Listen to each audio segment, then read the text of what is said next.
বন্ধুরা, দীর্ঘ ২৭ বছর পর শ্রীলঙ্কার কাছে হার ভারতের। পরিসংখ্যা বলছিল ১৯৯৭ সালের পর থেকে ওডিআই সিরিজে ভারতকে হারাতে পারেনি শ্রীলঙ্কা। ১১টি সিরিজ জিতেছিল ভারত, বাকি ড্র হয়েছিল।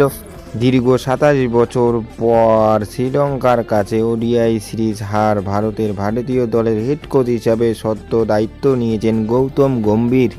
নতুন কোচ হিসেবে তার পরিকল্পনা ব্যর্থ হয় শ্রীলঙ্কার কাছে।